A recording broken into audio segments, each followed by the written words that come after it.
If a team of heavily armed Ebenezers crashed your Christmas party and threatened to end the festivities once and for all, what would you do? These sickos make the wet bandits look like Buddy and Elf, and I'm not just talking about their holiday spirit. In addition to being lifelong members of the naughty list, they've got the equipment and the manpower to pull off the holiday heist of the century, just as long as no one else gets there first. Whatever the case, they'd better watch out, cause you know who's coming to town, and he'll be dishing out a lot more than coal to all the bad guys and girls. I'm going to break down the mistakes made, what you should do, and how to beat the Grinch Squad in Violent Night. It's that time of year again, and you know what that means. Legions of red and white clad inebriates stumbling merrily between every bar in town. Here's one now. Although, judging by the way he's cracking those walnuts with his bare hands, I'd say this is no ordinary Santa crawler. And then there's the fact that he's got a gift wrapped up for the bartender's grandson. This might actually be the real deal that we're looking at. Now, I know what you're thinking, but nerd, just cause some fat drunk is handing out Christmas presents doesn't mean my parents lied about Santa being fake to cover for the fact I was too much of a little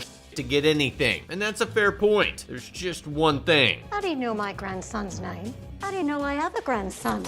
Boom. Checkmate, Kringle deniers. Oh, yeah, there's also the fact that he just took off from the roof in a sleigh pulled by a team of flying ungulates. Seems like old Saint Nick is really playing fast and loose with his secret identity. Better be careful. What will all the snot-nosed brats think if your cut rate OPSEC gets you got by some shadowy government organization? Let's face it, someone out there thinks you owe them taxes. Plus, you've been violating the airspace of basically every country on Earth since before airspace even became a thing. Whatever, all in a night's work, right? Speaking of which, is it just me, or does he seem a little burnt out on the whole traveling around the world delivering presents for nothing in return business? Sure, keeping up with the ever-growing demands of today's youth must be exhausting, but at this point, he could probably just leaflet entire towns with Robux cards like they're about to be firebombed and call it good. You gotta work smarter, not harder. Eventually, Santa's Yuletide bender leads him to the lavish Lightstone residence, where we find our more relatable characters. Here, Jason Lightstone and his ex-wife Linda have slapped a little flex seal on their relational rift to give young Trudy some semblance of a normal holiday post-separation. Although, if that's really the goal here, they should have probably ridden it out with Linda's side, because Jason's family puts the Griswolds to shame. Let's meet them all, shall we? You gained weight.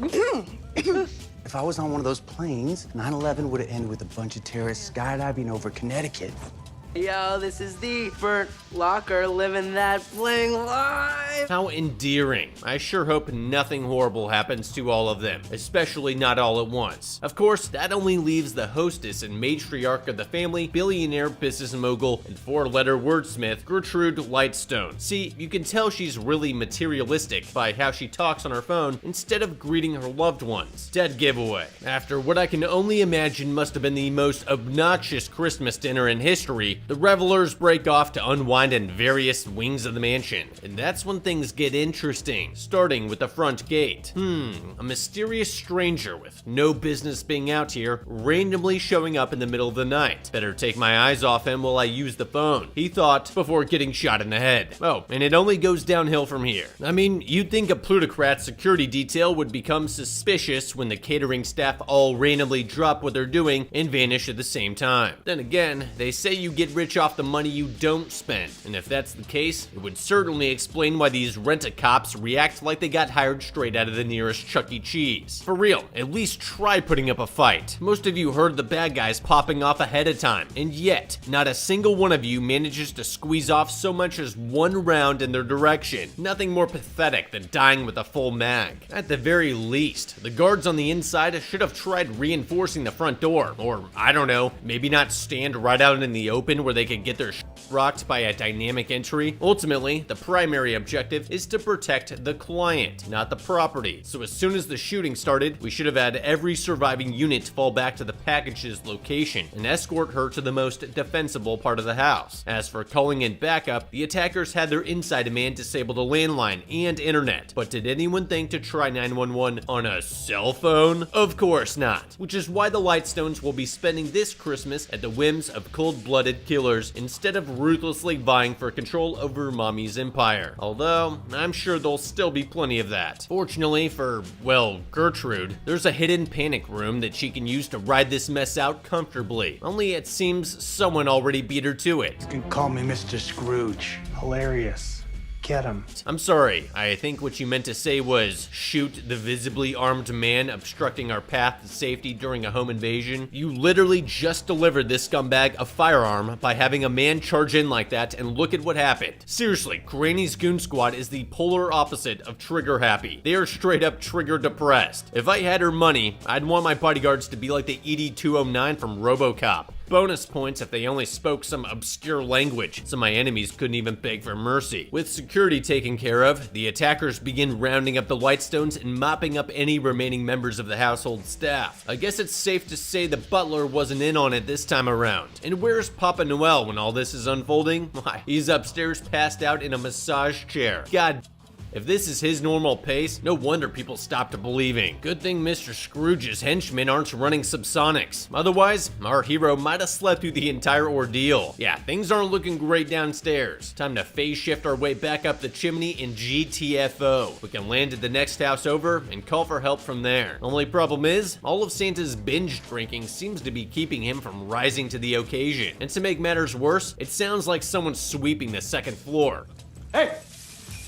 Oh, I don't want any trouble, okay? Oh, yeah, then why'd you try and hide behind a Christmas tree? Instead, you should have used your mid-tier demigod strength to barricade the door with furniture while you waited on your biotics to cool down. For real, you saw what was going on downstairs. You're lucky he didn't dome slash you the second you popped out. Speaking of which, Uncle Scrooge made it expressly clear that they were to shoot on sight anyone who wasn't a member of the Lightstone family, so I guess this moron must have skipped the mission brief. They should have all known ahead of time what each member of the family looked like to avoid any Full Metal oopsies. Of course, had our nameless henchman done what he was told to do, this whole episode would be a lot shorter. As it turns out, Saint Nick isn't one to get pushed around. I know it's Christmas and everything, but you gotta believe the last thing this guy expected going into this was getting his kicked by a living holiday mascot. That said, you don't have to believe in Santa Claus to know sending your guys to clear a giant mansion by themselves is how you wind up with a full-blown Die-Hard situation. Dude was just asking to get iced. Unfortunately, our jolly old action hero is a far cry from Jack Reacher, and while he may have come out on top, it wasn't before the goon's panic fire could drive away his deer-powered exfil. Looks like we're gonna be hoofing it from here on out. Well, better get going. These 6 presents for all the kids that still actually believe in Santa Claus aren't gonna deliver themselves. Nah, just kidding. You know he's gotta have a last-minute change of heart after seeing young Trudy and family being held hostage. I guess this must be the first horrific event to ever take place on Christmas Eve. Honestly, dude, I think your best bet for helping these folks would be to fish out an iPhone out of that sack of yours and dial up the professionals. Sure, you managed to waste one of these fools, but barely. And you have absolutely no idea where the rest are, how many there are, and what they might be packing. I mean, you didn't even think to frisk the dead one's corpse for weapons or any useful items. That drop-dead gorgeous HK-416C of his might have stayed up top, but even a combat knife would be better than going back in empty-handed. However, while Santa might not have the bad guy's level of equipment or training, there's one thing he does have they could never possibly imagine, and that's a bottomless bag of tricks from which he could draw any number of assorted playthings. Sure, most of them are going to be cheap plastic garbage, but you never know until you try, and there's some pretty f***ed up rugrats out there. Whatever he chooses, he'd better do it quick, because here comes yet another lone sentry whose name I don't even care to look up. Really, Santa? Friggin' Annabelle is what you're going with. Might want to keep digging. I know for a fact there was at least one good little boy out there who asked for a loaded KP-15 this holiday season. Not that it'd make a difference, as even after he manages to disarm the hoser, he still fails to grasp the most intuitive thumb safety that ever existed. Oh, well, at least he can fall back on his brawler skills to carry him through the rest of the encounter. And might I say, the big man delivers a banger of a coup de grace this time around.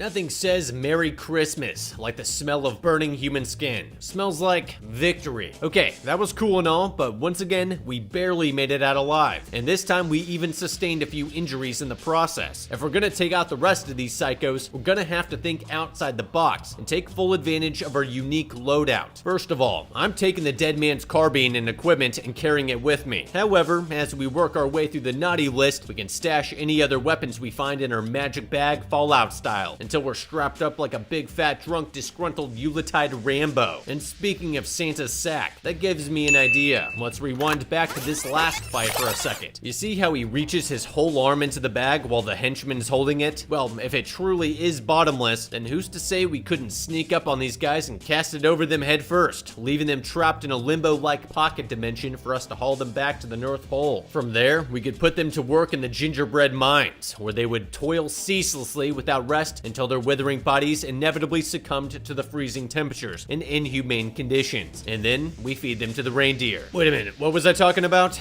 Oh, right. The hostage situation. Yes, another essential piece of kit in Santa's arsenal is the naughty list. Evidently, it has some sort of proximity feature that shows us the names of every bag in the vicinity. From this, we know there's only 6 left, but we also have intel on them like prior misdeeds and general character information. I'm not saying we call their moms or anything, but leaving messages in the blood of their fallen comrades addressing them by name would probably be quite an effective psyop, and might even cause them to lose their nerve in GTFO. Something simple like, "Dear so-and-so, I know you're mean to dogs, and I'm going to cut your head off." Of course, given the Santa in this universe must spend the other 364 days of the year drinking thinner, he doesn't even take the dude's piece. Instead, all he thinks to grab is the walkie-talkie, which, yeah, it's a good idea, but come on. By now, you've almost certainly delivered enough annual Call of Duty releases to have at least a foggy grasp of modern firearms. Alright, fine. The good news is that we finally have a way of communicating with the outside world, and there's even someone on the inside that can help us out.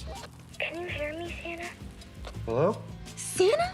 Well, she's no Anna Grimsdodier, but she can still give us some idea of what's going on. At the very least, she can tell us how many bad guys are in the room with her and when they come in and out, so we know what to expect. Now, you're probably wondering how she got her hands on a radio in the first place. It turns out her dad was too lazy to take her to the mall this year, so he took the cheapest possible route and gave her a glorified baby monitor for her to share her wish list with Santa directly. Talk about dramatic irony. As for why the guards are fine with one of their hostages visibly holding a portable radio, well, that's because they're all incredibly stupid. Seriously, just because she's a kid doesn't mean she won't accidentally tune in Solid Snake. For Christ's sake, at least take the batteries out. As for Santa, now that he has a radio, he decides to pull a John McClane and speak directly to Mr. Scrooge himself. I mean, they've already found one of the bodies and currently have him on surveillance camera, so it's not like he's losing the element of surprise here. But now they know he's listening in on their communications. We should have just stayed quiet and tried to sponge up as much as we could. On the other hand, now's the perfect opportunity to leverage our morality-based omniscience to toy with them a bit. Maybe broadcast some of their dirty laundry over the airwaves and stir things up a little. That said, a much better use of our radio would be to try and reach the authorities. Naturally, a small unit like this won't have much range, so we'll want to start walking towards town and look for any high points where we can scan for traffic and send out an SOS. Obviously, we won't know for sure whether we're actually communicating with the enemy, so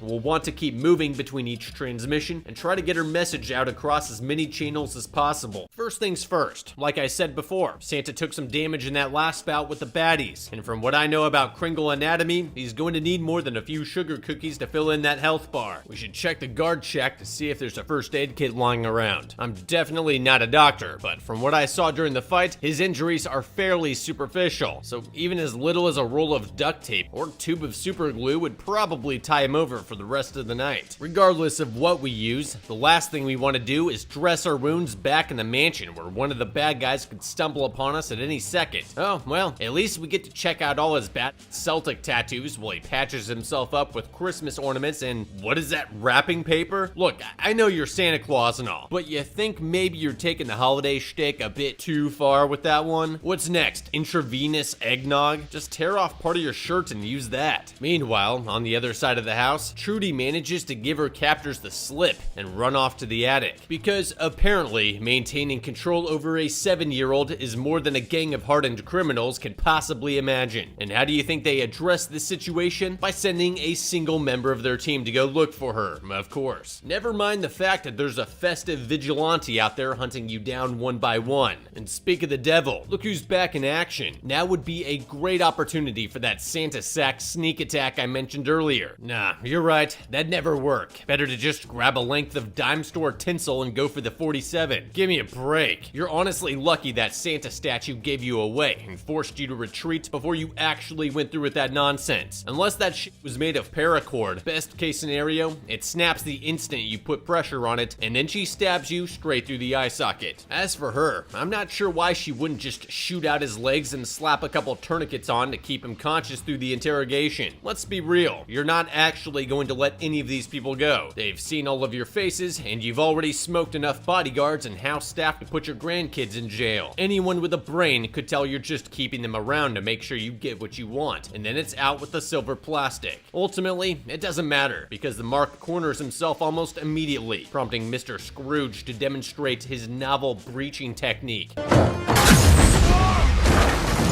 Jesus, and they say video games don't teach you anything valuable. With the loose end tied down, the crooks start pressing the big man for answers, but they're having trouble getting past the whole "I'm literally Santa Claus" thing. I can't imagine why. You realize no matter how many gift-wrapped ukuleles they pull out of that bag, there's no way they're ever going to believe you're for real, right? Might as well just tell them you're a deep cover agent for the Department of Labor here to investigate Gertrude for using Cub Scouts as bodyguards. Although, at this point, there's really nothing you could say to keep them from putting a bullet in your brain. Well, almost nothing. Just then, Kringle remembers the ace up his sleeve and uses his intimate knowledge of their childhoods to get under their skin, and just in time for a Christmas miracle to occur. Just kidding, it's actually Trudy dumping styrofoam into the ventilation system, but the ruse distracts them long enough for Santa to slip his restraints and zip up the chimney, and not a moment too soon. Bad guy number one nearly put a cap in his jolly ass. Finally, things are looking up. Oh, and what's this I see? Why, it's none other than Lightstone's famous Kill Squad, here to terminate the intruders with extreme prejudice. Now this is the kind of security detail I was talking about. Oh, there was no break-in, officer. And don't mind all these drums of hydrofluoric acid. They're purely medicinal. Just when it looks like we might be getting out of this mess, here comes Gertrude's smooth-brained son-in-law to throw a wrench in the works. Turns out he was able to briefly incapacitate one of the triggermen before parkouring his way to freedom. It's too bad the other guy couldn't have gunned him down before he inevitably did something stupid that further jeopardized everyone else's lives. Can't wait to see how he screws this up. Played a lot of soldiers in my career. Can I just say thank you for your service, Semper Fi?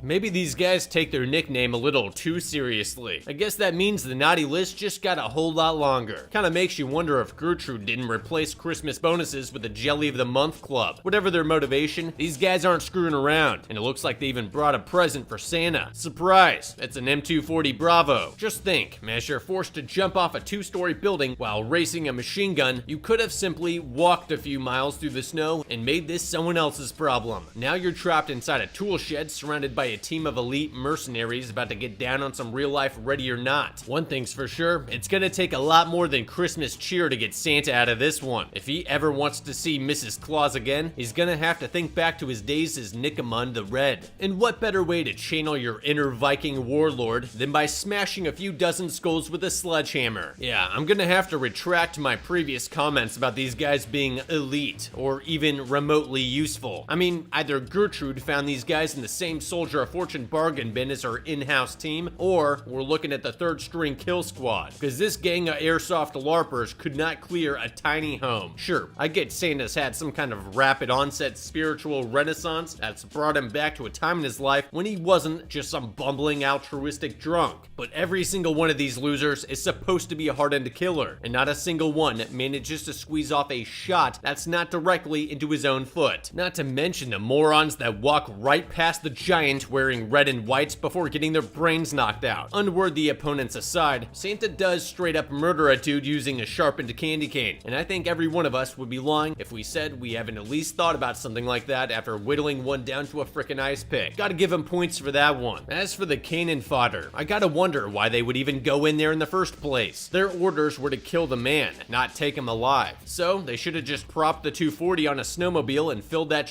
shack full of lead until the roof caved in. After that, just set the rest on fire and wait for the smell of melted cookies. I mean, for Christ's sake, they all had M67 frag grenades the entire time, and no one even thought to bust one out until he was already out of the building. Honestly, it's a good thing they were working with the bad guys, because if this is how they stack up against a single dude armed with hand tools, God knows Mr. Scrooge and company would have wiped the floor with them. That said, we aren't exactly dealing with the North Hollywood boys here. Turns out the robbers are still on the hunt for young Trudy, and unfortunately for them, she just watched Home Alone last night. Look at this little idiot. You know, booby traps don't work unless you hide them. Bro, you say that now, but you're about to have the worst day of your entire life. Gotta say, I'm not sure whether she watched the actual Home Alone or the video we made on it, because it's clear her traps are a bit more inspired than the real McAllisters. I mean, a framing nail through the chin? That's just poetry, especially once he falls back onto the welcome mat of death. Naturally, she couldn't have known Gingerbread would be stupid enough to let one of the bowling balls drive the point across, but given everything else she had in place, something would have crossed him off eventually. Seriously, it's nothing short of a miracle our femme fatale was able to make it to the end. After being repeatedly bludgeoned and partially scalped, you'd think she'd find this more trouble than it's worth. So what if some brat is up in the attic? There's no way she knows anything that'll get you inside the safe, and aside from fortifying one small part of the house, there's not a whole lot she could do to get in your way. Sure, she has the walkie-talkie, but given it's barely more than a toy, there's no way she'll be able to actually reach anyone that can help. Well, except for one person. Should've squeezed Trig when you had the chance. Like the saying goes, he who hesitates gets his chest caved in by Santa Claus. And that's not all. Better close your eyes, Trudy. Back downstairs, things are starting to heat up. Using the kill squad's key, McDuck finally gains access to the vault. Only it looks like his swan dive into cash will have to wait. And this upsets me. It upsets me in a way that makes me want to just randomly shoot at people.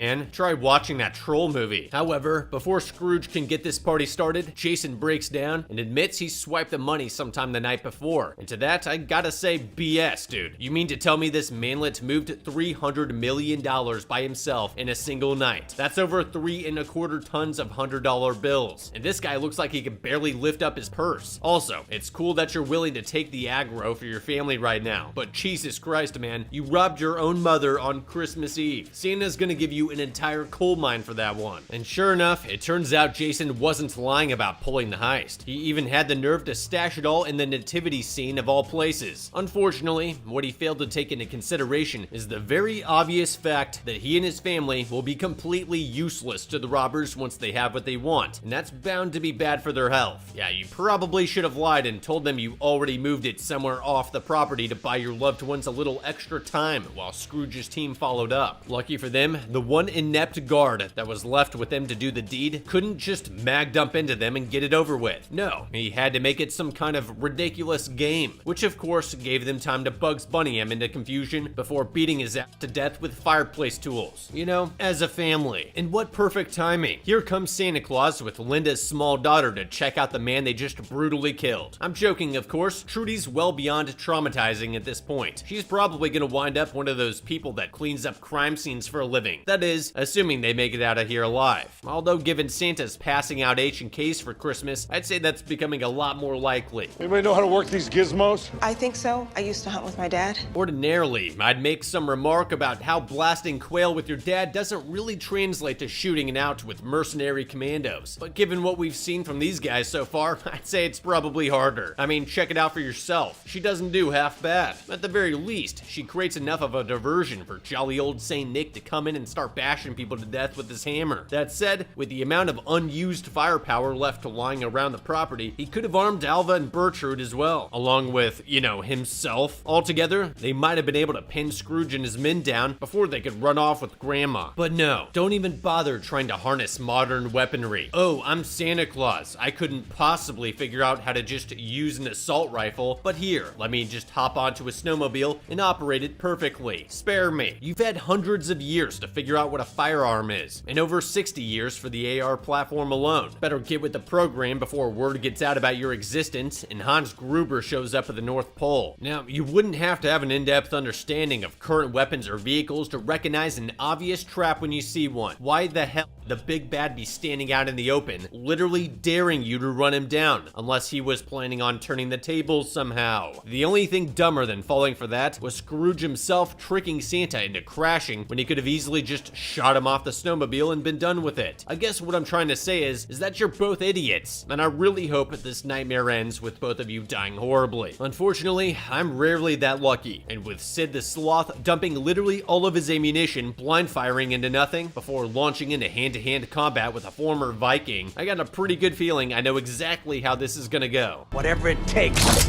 Christmas dies tonight. Guess again, Scrooge. This guy's got size, strength, and experience on you, and to top it all off, he's literally magic. 0% chance this ends without you getting snapped in half like a graham cracker. However, no amount of physicality or expertise will carry you if you can't actually stand up. And once on ice, Scrooge's crampons let him slap Santa around like a hockey puck. It almost makes all the difference. Almost. But wouldn't you know it, this little showdown is taking place in the remnants of an old cabin, and there's one key part that's still intact, which just so happens to be all our hero needs to wrap this one up.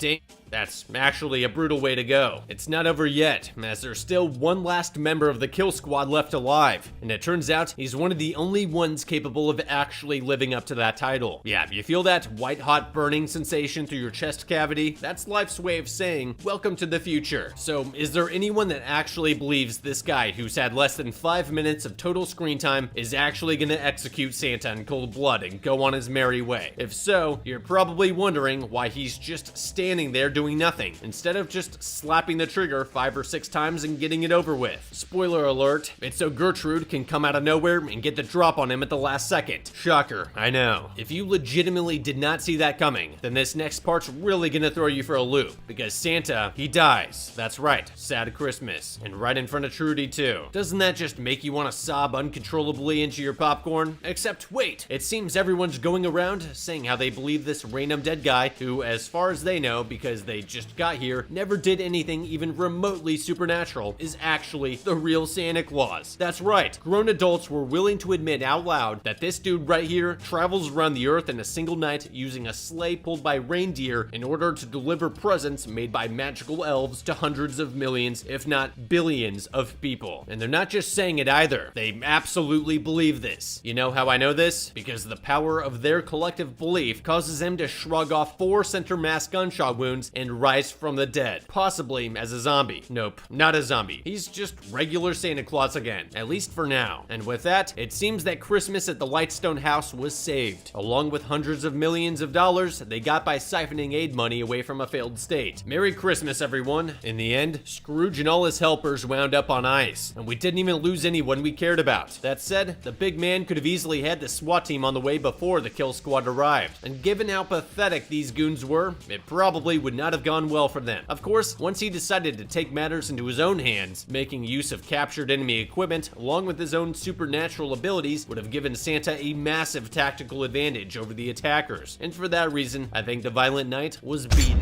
Moral of the story, be good, or Santa Claus will kill you.